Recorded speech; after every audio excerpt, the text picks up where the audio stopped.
2025 থেকে 2026 সালে ত্রিপুরার মুখ্যমন্ত্রী হস্ততাঁত শিল্প এবং উপজাতি মহিলা তাঁতি উন্নয়ন কর্মসূচির আওতায় সুতা বিতরণ করা হয়। হস্ততাঁত, হস্তশিল্প ও রেশম চাষ অধিদপ্তরের অনুষ্ঠানে মুখ্যমন্ত্রী উপস্থিত ছিলেন এবং এতে করে উপস্থিত ছিলেন ত্রিপুরা সরকারের মন্ত্রী বিকাশ দেববর্মাও।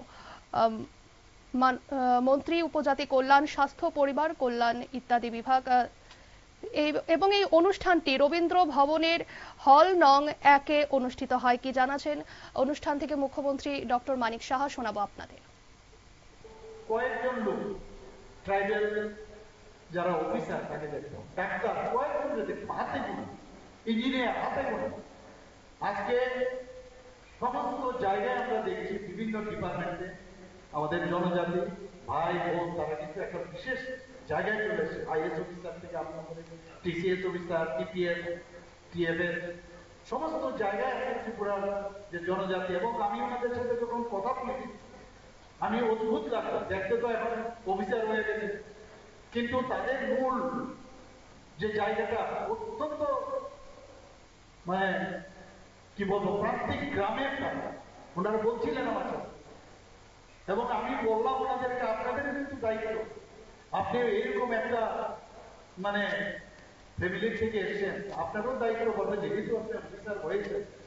এবং আমি জানতে চেয়েছি ওনাদের কাছ থেকে, এবং আসল যে কথাগুলো তাদের থেকে আমি জানতে পেরেছি যে ওইখানে যদি আমরা ডেভেলপ করি, আমরা সেইভাবে আমরা আপনাদের সাথে কথা বলে আমরা সমস্ত নোট ডাউন করেছি, নিশ্চয়ই আমরা ওই জিনিস এবং তাদের থেকে যে বিশেষ কথাগুলো আমরা জানলাম সেটা যদি আমরা জানতে পারতাম না, তারা ফিল করে অনেক বিষয় সত্যি অপূর্ব। আমি বলেছি যে একটা দলিল হয়ে থাকে এবং সেইগুলো যাতে আমরা প্রপারলি কাজ করি, নিশ্চয়ই আমরা তো এডুকেশন ছাড়া সেটা সম্ভব না।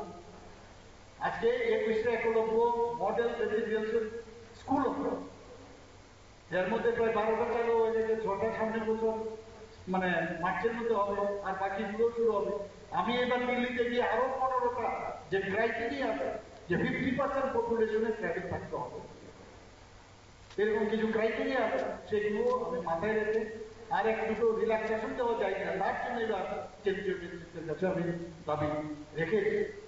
আমাদের যারা জনজাতি এলাকায় আরেকটা বিশেষ সমস্যা হচ্ছে, কোনো না কোনো জায়গা থেকে একটা চক্রান্ত হচ্ছে যে জনজাতিদের যারা ইয়াং জেনারেশন তাদেরকে যাতে প্রপার গ্রো আপ না হয় তার একটা ব্যবস্থা করছে। আমি বলছি না শুধু জনজাতিদের, মানে আমাদের যারা নন ট্রাইবাল আছে তাদের কিন্তু হয়েছে, কিন্তু আমি যেটা দেখেছি বর্তমানে জনজাতিদের মধ্যে সেটা খেলাধুলাই হোক, সেটা পড়াশোনারই হোক, তারা কিন্তু অনেক বেশি ট্যালেন্টেড, অনেক ভালো ভালো ট্যালেন্টেড ব্যক্তি সেখানে ড্রাগ এডিকশন চলে এসেছে। HIV ইনফেকশন আমরা সাংঘাতিক চিন্তিত, এখন ইন্ট্রাভেনাস ইনজেকশন নিচ্ছে, এইডসও আছে, তার জন্য সেখানে অ্যাওয়ারনেস করছি, মা বাবাদের ভীষণ সমস্যা হচ্ছে। তো সেই জায়গার মধ্যে এই যে চক্রান্ত হচ্ছে তার থেকে সবার আমি ঠিক আছে আপনাদের আমাদের সরকারের তরফ থেকে আপনাদেরকে সাহায্য করলাম বিভিন্নভাবে আপনাদের যে সমস্যাগুলো কিন্তু এইগুলো আমাদের দেখতে হবে, সবাই মিলে যদি আমরা চেষ্টা করি তবেই আমরা সুন্দর ত্রিপুরা আমরা বানাতে পারবো, এবং তার জন্য যে পড়াশোনার প্রয়োজন সেটা আমরা করি। আপনারা শুনলেন মুখ্যমন্ত্রী প্রফেসর ডক্টর মানিক সাহা, তিনি উপজাতি মহিলা তাঁতিদের উন্নয়নের জন্য যে কর্মসূচি গ্রহণ করেছেন তাতে করে এই উদ্যোগ উপজাতি সম্প্রদায়ের মহিলাদের আর্থিকভাবে স্বাবলম্বী করে তুলতে সাহায্য করবে বলেই আশা করা যাচ্ছে।